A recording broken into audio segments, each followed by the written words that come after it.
भारत की राजनीति में कई नेता आए, कई गए, लेकिन एक ऐसे व्यक्ति भी थे जिनके पास ना कोई राजनीतिक परिवार था, ना कोई बड़ा धन, ना कोई राजनीति विरासत।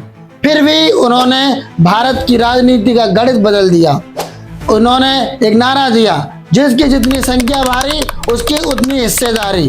जब यह नारा पहली बार दिया गया था तो बहुत लोगों ने गंभीरता से नहीं लिया, लेकिन कुछ ही सालों में यह नारा लाखों लोगों की आवाज बन गया था और उस आवाज के पीछे खड़ा था एक नाम, माननीय काशीराम। 15 मार्च 1934 में पंजाब के रोपड़ जिले में एक छोटे से गांव में एक साधारण परिवार में एक बच्चे का जन्म हुआ। उस बच्चे का नाम था काशीराम। घर में संपत्ति ज्यादा नहीं थी, लेकिन शिक्षा का महत्व बड़ा था। काशीराम बचपन से ही पढ़ाई में तेज थे। उन्होंने मेहनत की और विज्ञान में स्नातक की डिग्री प्राप्त की। बाद में उन्हें सरकारी नौकरी मिल गई। अब उनकी जिंदगी एक सुरक्षित रास्ते पर चल रही थी, लेकिन कभी कभी इतिहास सबसे साधारण जीवन को भी असाधारण बना देता है। साल 1965 पुणे की एक सरकारी प्रयोगशाला, काशीराम वहां एक कर्मचारी के रूप में काम कर रहे थे। एक दिन कार्यालय में एक विवाद हुआ। एक कर्मचारी ने डॉक्टर भीमराव अंबेडकर की जयंती पर छुट्टी मांगी, लेकिन कुछ अधिकारियों ने उसका मजाक उड़ाया। विवाद बढ़ गया और अंत में उस कर्मचारी को नौकरी से निकाल दिया गया। काशीराम यह सब देख रहे थे। उनके मन में एक सवाल उठा, जिस व्यक्ति ने भारत का संविधान लिखा, जिसने करोड़ों लोगों को अधिकार दिलाए, उनके सम्मान की मांग करना भी गलत है। उस रात काशीराम सो नहीं पाए। उन्होंने डॉक्टर भीमराव अंबेडकर की किताबें पढ़ना शुरू की और जैसे जैसे वह पढ़ते गए, उनके भीतर एक नई चेतना ने जन्म लिया। उन्हें समझ आने लगा, सिर्फ पढ़ लिख लेने से सम्मान नहीं मिलता है। सम्मान पाने के लिए राजनीति शक्ति जरूरत होती है। अब काशीराम की जिंदगी बदल चुकी थी। उन्होंने तय किया कि वह समाज को जागरूक करेंगे। उन्होंने देश भर में यात्राएं की, बसों में, ट्रेनों में, साइकिलों से, छोटे छोटे कस्बों में। वह लोगों से कहते थे, अगर आप पढ़ लिख कर भी अपने समाज के लिए कुछ नहीं कर रहे तो आपकी शिक्षा अधूरी है। 1978 में उन्होंने एक संगठन बनाया, वामसेब।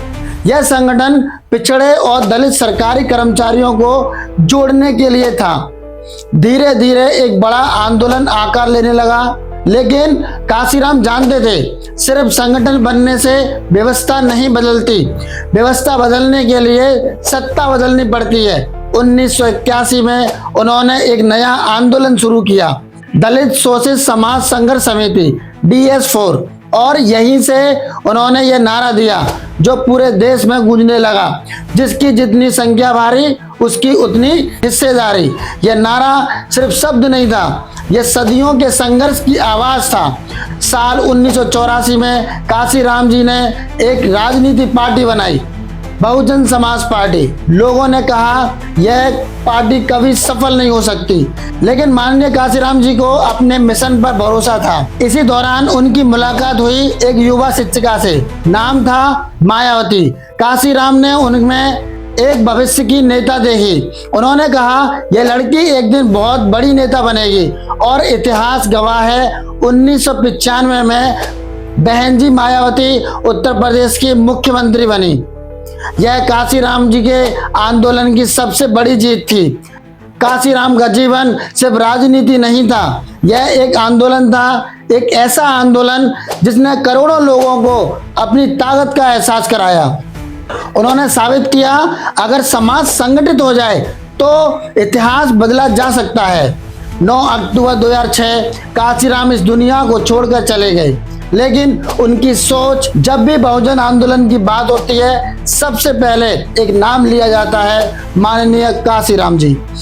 उनका आंदोलन आज भी लाखों लोगों के दिलों में जिंदा है, और शायद इसीलिए कुछ लोग राजनीति करते हैं सत्ता पाने के लिए, और कुछ लोग राजनीति करते हैं समाज को सत्ता दिलाने के लिए। ऐसे ही थे हमारे माननीय काशीराम महोदय। काशीराम साहब की जन्मतिथि पर सभी को बहुत बहुत हार्दिक शुभकामनाएं, और काशीराम जी को मेरा सत सत नमन।